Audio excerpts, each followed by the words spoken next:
बिस्मिल्लाहिर्रहमानिर्रहीम। आज का आर्टिकल आपके पास है एक्सप्लेन लॉरेंस गेज इन इलेक्ट्रोमैग्नेटिक। आर्टिकल का नाम आपके पास क्या है? एक्सप्लेन लॉरेंस गेज इन इलेक्ट्रोमैग्नेटिक।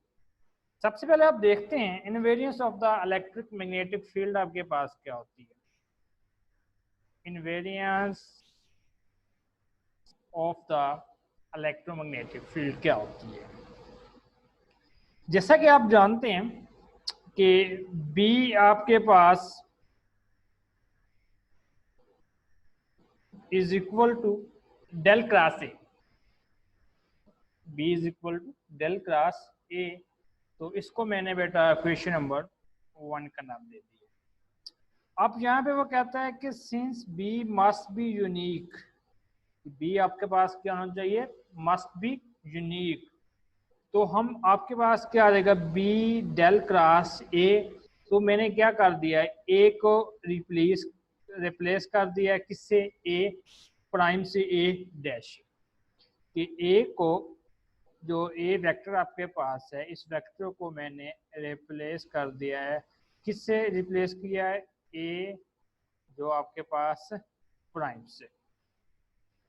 तो ए प्राइम आपके पास किस चीज को इक्वल है? ए प्राइम बेटा आपके पास इक्वल है ए क्रॉस डेल ऑपरेटर। अब ये आपके पास कोई ऑपरेटर है, इसको अगर आप मैथ में लें तो मैथ में इसको आप लेते हैं मीट ऑपरेटर का नाम। अगर फिजिक्स में इसके अंदर ले रहे हैं तो इसको आप नाम देते हैं गेज फंक्शन का। किस चीज का नाम देते हैं आप बेटा? गेज फंक्शन का नाम दे रहे हैं। अब आपने क्या करना है? अब आपने इस ए प्राइम की वैल्यू पुट करनी है इस क्वेश्चन के अंदर। तो बी इज इक्वल टू क्या था? डेल क्रॉस ए प्राइम था बेटा आपके पास। अब मैंने यहाँ पे ए प्राइम ए डैश की वैल्यू पुट कर दी ए क्रॉस डेल ऑपरेटर। ठीक है। अब जहाँ पे पुट किया तो इसके साथ आया तो डेल क्रॉस ए आ जाएगा। जब इसके साथ लिया इसको तो डेल क्रॉस डेल ऑपरेटर। तो अब आपके पास इस इक्वेशन को लिखेंगे तो डेल क्रॉस ए वैसे का वैसे आ जाएगा, सेम आ जाएगा। लेकिन अगर हम इस चीज को देखें, इस चीज को, तो ये आपके पास है curl of a gradient of scalar.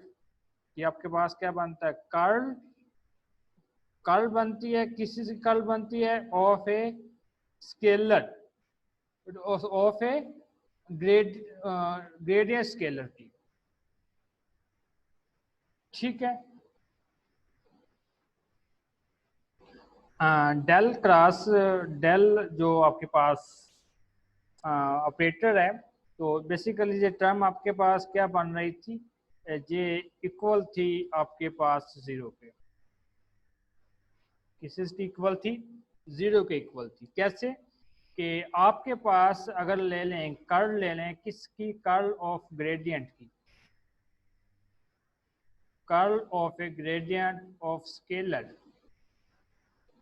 G बेटा किस चीज की इक्वल होती है? Is equal to zero. Equal to zero होती है। तो जे टर्म जब फैक्टर आपके पास किस चीज की इक्वल हो गए? जीरो हो गया। रिमेनिंग फैक्टर आपके पास क्या होगा? जे बच जाएगा। रिमेनिंग फैक्टर आपके पास क्या होगा? जे बच जाएगा डेल क्रॉस ए। इसको मैंने बेटा इक्वेशन नंबर 3 का नाम दे दिया। आगे मैं चलता हूं। तो आगे अगर मैं चलूं, थोड़ा सा इसको आगे लेके चलते हैं। तो आगे आपके पास बनता है कि हैज बीन नाउ, कि जैसा कि हम जानते हैं कि E is equal to minus del phi minus partial A over partial t.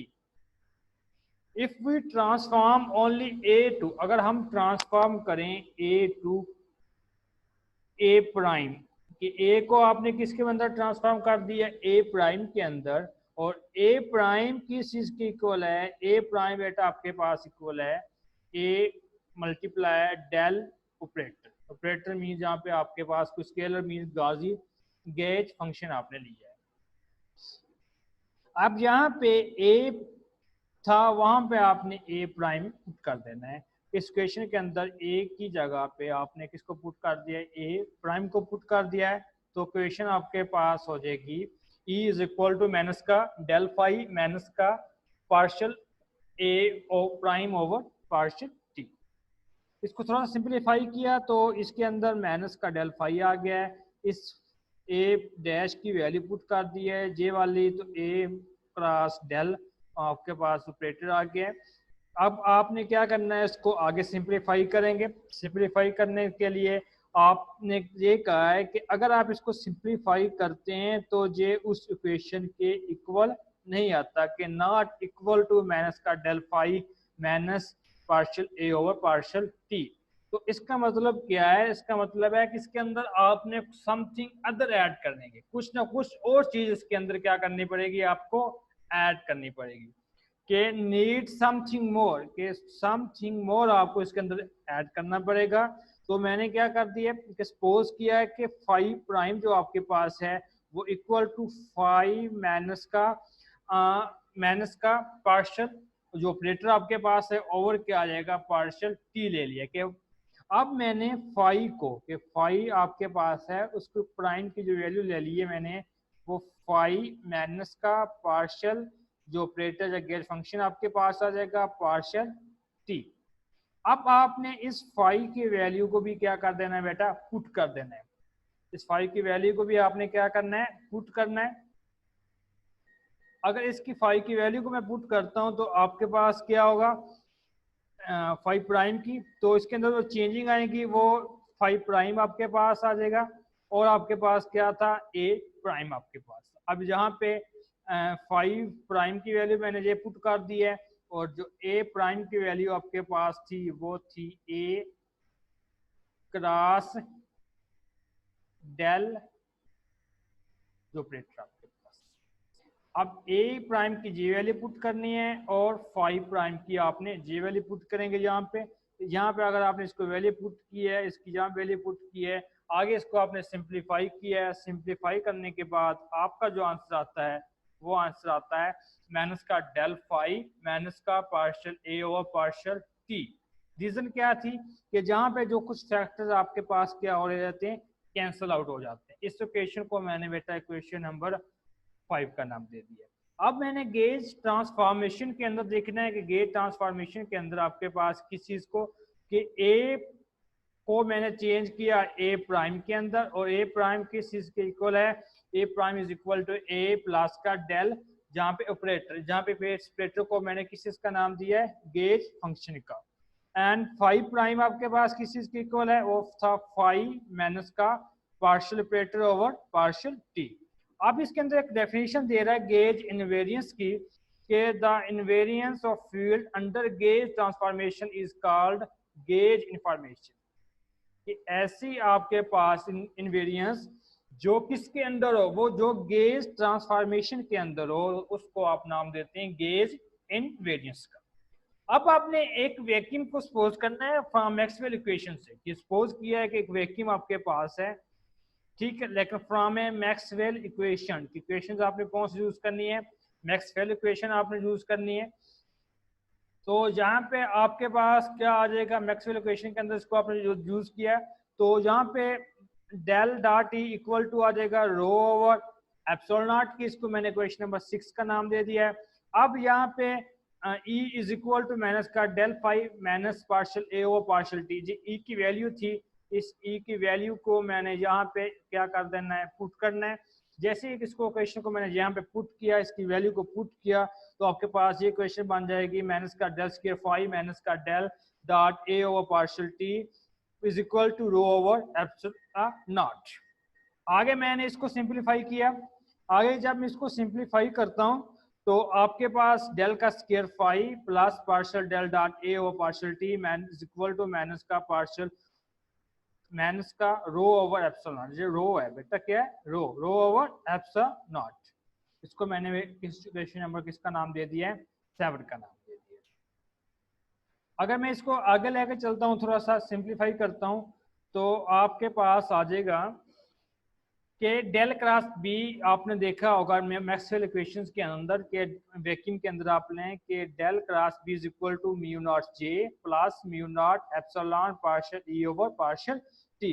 इसको मैंने इक्वेशन नंबर 8 का नाम दे दिया है। अगर मैं इसका डेरिवेटिव लूँ ई का तो partial E over partial T is equal to minus का डेल आपके पास partial phi over partial T minus का partial square A over partial T का स्क्वायर आता है। अब आपने लेना है डेल क्रॉस बी किस के इक्वल है। अब यहाँ पे बी की वैल्यू पुट करनी है, किसकी वैल्यू पुट करनी है, बी की वैल्यू आपके पास बेटा कितनी है, बी की वैल्यू थी डेल क्रॉस ए, बी की वैल्यू कितनी थी, डेल क्रॉस ए। अब बी की जहाँ वैल्यू पुट की है तो बी की वैल्यू आ गई डेल क्रॉस ए। अब जहाँ पे आपने किसको लगाना है, कर्ल ऑफ वेक्टर को लगाना है, जो प्रॉपर्टी होती है उसकी प्रॉपर्टी लगाएंगे तो आपके पास आ जाएगा del into del dot A, ठीक है, प्लस में, और माइनस में आपके पास आ जाएगा बेटा डेल का स्क्वायर ए आ जाएगा। और यहाँ पे बी की वैल्यू उसने बता दी है कि बी की वैल्यू मैंने कौन सी पुट की है, डेल क्रॉस ए पुट की है। अब putting equation number 9 in above equation, इस अबव इक्वेशन के अंदर आपने इसको क्या करना है, पुट कर देना है। जैसे इसको पुट करते हैं तो माइनस डेल का square A plus del into del dot A is equal to mu naught J plus mu naught epsilon naught into minus del partial E over partial T minus partial square A over partial t square, के जहाँ पे जो E था इस E की partial E over partial t की ये value put कर दी मैंने, डेल क्रॉस बी की, डेल क्रॉस बी की कौन सी वैल्यू पुट कर दी है, ये वाली वैल्यू मैंने पुट कर दी यहाँ पे। तो यहाँ पे आपके पास क्या आ जाएगा, जे बेटा क्या आ जाएगी, एक इक्वेशन आ जाएगी। आगे इसको बेटा थोड़ा सा क्या करना है, थोड़ा सा सिंप्लीफाई करना है। जैसे आप इसको सिंप्लीफाई करते हैं, सिंप्लीफाई करने से आपके पास क्या आ जाएगा, जैसे सिंप्लीफाई करते हैं इसको तो म्यू नॉट एप्सिलॉन नॉट जे आपके पास बेटा एक टर्म आपके पास होती है कि mu naught epsilon naught is equal to 1 over सी का स्क्वायर के mu naught epsilon naught is equal to 1 over सी का स्क्वायर। तो इसकी वैल्यू पुट कर देंगे, जब पुटिंग द वैल्यू एंड थोड़ा सा इसको रीअरेंज भी करना पड़ेगा आपको, तो डेल का square A is equal to del का स्क्वायर ए माइनस 1 ओवर सी का square partial square A over partial T का square minus del into del dot A plus 1 over सी का square partial phi over partial T is equal to minus का mu naught J. आगे जहाँ से इसको simplify करेंगे तो आपके पास दो इक्वेशन आती, एक इक्वेशन जे आप पास आपकी थी, एक क्वेश्चन जो आपने पहले ले ली है जो 5 की फॉर्म में थी एक, तो ये आपके पास 5 की फॉर्म में इक्वेशन आ गई है, और ये आपके पास क्या आ गई, एक दूसरी इक्वेशन। इस क्वेश्चन को मैंने बेटा नाम दिया है 10 का, और इसको मैंने नाम दिया है इक्वेशन नंबर 11 का। अब Maxwell equation which is written in term of potential, ये आपके पास मैक्सवेल इक्वेशन है जिसको मैंने किसकी फॉर्म में लिख दिया है, किसकी फॉर्म में लिख दिया है, पोटेंशियल की फॉर्म में लिख दिया है। अब आपने देखना है कि लॉरेंज गेज को, इस चीज को मकसद क्या था एक्सप्लेन करने का, कि इसी चीज को आपने यूज करते हुए लॉरेंज गेज को क्या करना है, उसके एक्सप्लेन करना है। आगे मैं थोड़ा सा लॉरेंज गेज को एक्सप्लेन करता हूँ। तो लॉरेंज गेज आपके पास क्या आती है कि from the freedom of transformation a set of potential A and phi satisfies the Lorenz condition के del dot A plus 1 over सी का square partial phi over partial T equal to 0। अगर मैं इसी इक्वेशन नंबर 10 और 11 को देखूं, equation number किस चीज को, 10 और 11 को देखो, ये 10 इक्वेशन आपके पास है, ये इक्वेशन नंबर बेटा 11 आपके पास है। 10 और 11 को मैं देखता हूं तो वो कहता है it produce in homogeneous wave equation, जो किस चीज को प्रोड्यूस करती है, इन होमोजेनियस वेरियस इक्वेशन को प्रोड्यूस करती है। एन होमोजेनियस वेव इक्वेशन को ये क्या करेंगी, प्रोड्यूस करेंगी। अगर मैं इक्वेशन नंबर 10 को लूं और इक्वेशन नंबर बेटा किसको लूं, 11 को, ये 11 इक्वेशन आपके पास है, और ये आपके पास कौन सी इक्वेशन है, 10 इक्वेशन है। तो डेल का स्क्वायर फाई आपके पास आता है, इक्वेशन नंबर 10 लूं, डेल का स्क्वायर फाई प्लस पार्शियल के, जहां पे ये आपको इक्वेशन नंबर 10 के अंदर आ रहा है डेल डॉट ए, इस डेल डॉट ए की वैल्यू मैं लूं तो इस डेल डॉट ए बेटा आपके पास आ जाएगा -1 ओवर सी का square partial phi over partial t के। अब इस डेल डॉट ए की वैल्यू मैंने बेटा पुट कर दी है यहाँ पे, तो ये वैल्यू मैंने यहाँ पे पुट की है। इसको पहले को पुट करने से आगे मैंने इसको सिंप्लीफाई किया है, तो बेटा एक ये इक्वेशन बन गई है कि del square phi is equal to -1 over सी का square partial square phi over partial T का square is equal to minus का रो ओवर एप्सिलॉन नॉट। और इसी तरह मैं अगर इक्वेशन नंबर 11 का लूँ तो इक्वेशन नंबर 11 के अंदर जो कंडीशन पुट करूँ तो डेल आपके पास डेल डॉट जिस चीज को देखूं तो del dot A plus 1 over सी का square partial five over partial T, ये बेटा किस चीज के इक्वल आ जाएगा, 0 के, क्योंकि ये इक्वेशन आपके पास ये बता रही है, इसी चीज को मैंने यूज किया जहाँ पे इक्वल टू 0 आ जाएगा। इस इक्वेशन को मैंने रीराइट किया डेल का स्क्वायर ए -1 ओवर सी का square partial square A over partial T का स्क्वायर माइनस डेल आगे जे टर्म क्या 0 तो साथ में 0 लिख दिया इज इक्वल टू माइनस का म्यू नॉट जे। अगर मैं इसको आगे एक्सप्लेन करता हूं तो जो आगे एक्सप्लेन करने से आपके पास क्या आ जाएगा कि जी आपके पास क्वेश्चन आ जाएगी डेल का स्क्वायर ए -1 ओवर सी का square partial square A over partial T का square is equal to minus का म्यू नॉट जे। इसको बेटा मैंने क्वेश्चन नंबर किस चीज का नाम दे दिया है, 13 का नाम दे दिया है। अब वो कहता है कि we can find the potential that satisfy the Lorentz condition. Suppose कि A and phi satisfy the Maxwell equation and does not satisfy the Lorentz condition, then make a gauge transformed rotational A prime and phi prime, and we determine that A prime y prime satisfy the Lorentz condition। के जे ए और phi जो आपके पास हैं जो Maxwell equation में आपने put किया तो वहां पे आपने देखा होगा कि जो लॉरेंस कंडीशन को सेटिस्फाई नहीं कर सकते, फिर आपने गेज ट्रांसफॉर्म को यूज किया और फिर आपने इसको डिमांड की कि वो लॉरेंस कंडीशन को क्या करें, सेटिस्फाई करें। तो आपने क्या कर दिया है कि चेंज करना है, तो इसी को चेंज कर दिए, जहाँ पे ए था वहां पे ए प्राइम पुट कर देना है और जहाँ पे फाई था वहां पे फाई प्राइम पुट कर दिया है। आप जानते हैं कि ए की वैल्यू किस चीज के इक्वल थी, ए प्राइम की वैल्यू आपके पास थी ए प्लस का डेल, आपके पास जो ऑपरेटर आपके पास था गेज फंक्शन, इसको आप नाम देते हैं, इसको आप क्या नाम देते हैं, गेज फंक्शन का नाम देते हैं। इसी तरह आपके पास बेटा फाई किस चीज के इक्वल था, फाई आपके पास था phi prime is equal to phi partial जो ऑपरेटर ओवर पार्शियल आपके पास क्या था, टी था। इसी की वैल्यू हम पुट कर दी है, तो जहाँ पे वैल्यू पुट करने से आपके पास क्या रिजल्ट आता है कि फ्रॉम द गेज ट्रांसफॉर्म के अंदर, तो जहाँ पे आपने रिजल्ट पुट किया है तो डेल आपके पास आगे ये इसकी ए प्राइम की वैल्यू पुट कर दी मैंने फाइव प्राइम की वैल्यू को क्या कर दिया है, पुट कर दिया है। आगे इसको सिंप्लीफाई करने से आपके पास बेटा क्या आ गया है, ये एक इक्वेशन आ गई, क्या आ गई, ये इक्वेशन आ गई है। अब वो कहता है कि दस द गेज फंक्शन जो आपके पास गेज फंक्शन है can be obtained to satisfy, तो गेज फंक्शन इस चीज को थोड़ा सा मैंने रीराइट करके इसको लिख दिया है, तो ये आपके पास एक न्यू इक्वेशन आ जाएगी। डेल का स्क्वायर जो फंक्शन है -1 ओवर सी का स्क्वायर पार्शियल स्क्वायर जो ऑपरेटर है ओवर पार्शियल टी का square is equal to minus del dot A plus 1 over सी का square partial phi over partial T. आगे आप इसको थोड़ा सा देखेंगे तो आपके पास क्या रिजल्ट आते हैं, और we make the transformation which always preserves the Lorentz condition called the, आपके पास क्या आ जाएगा, आपके पास इसको आप नाम देते हैं, इस चीज को आप क्या नाम देते हैं, इस चीज को आप नाम देते हैं रिस्ट्रक्ट गेज ट्रांसफॉर्मेशन का।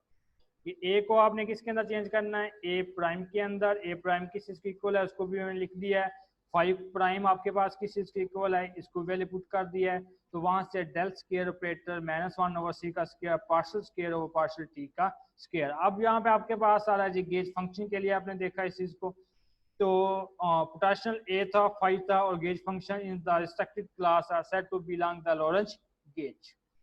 इन टर्म ऑफ डी एलम्बर्टिन ऑपरेटर अगर इसको देखिए, डी एलम्बर्टिन ऑपरेटर आपके पास क्या कहता है, डेल का square is equal to del का square, sorry D एलम्बर्टिन operator is equal to del का स्क्वायर -1 ओवर सी का square partial square over partial T का स्क्वायर के, ये जो डी एलम्बर्ट ऑपरेटर होता है वो इस चीज के इक्वल होता है। अब इसके अंदर देखें कि आपके पास क्या इसके अंदर जो चेंजेस करनी पड़ेंगी आपको, तो क्वेश्चन नंबर 12 एंड 13 है, तो आपने बेटा क्वेश्चन नंबर 12 एंड 13 को देखना है। क्वेश्चन नंबर 13 आपके पास बेटा ये वाली है, इस क्वेश्चन नंबर 13 को आपने देखना है, और इसी तरह आपने क्वेश्चन नंबर 12 को आपने देखना है। और क्वेश्चन नंबर 13 और 12 को आपने देखें तो जो आपके पास ये जो क्वेश्चन बनेगी किसकी फॉर्म में, डी एलम्बर्ट ऑपरेटर्स की फॉर्म में, तो वो आपके पास आ जाएगी। क्वेश्चन नंबर 12 आपके पास आ जाएगी partial square of phi is equal to minus का रो ओवर एप्सिलॉन नॉट, कि जहाँ पे जे टर्म आ रही होगी वहाँ पे किस चीज को पुट करना है, डी एलिमेंटर ऑपरेटर को पुट करना है। इसी तरह क्वेश्चन नंबर 13 को आपने देखना है, डेल का स्क्वायर ए आ जाएगा माइनस का म्यू नॉट जे, ये किसकी फॉर्म में आपने बेटा इसको लिया, डी एलिमेंटर ऑपरेटर्स की फॉर्म में। ये आज का आर्टिकल था कि लॉरेंस गेज क्या होती है, ठीक है, और इसको किसकी फॉर्म में आपने भी लेना है, डी एलिमेंटर ऑपरेटर्स की फॉर्म में भी आपने इसको लेना है। शुक्रिया बेटा।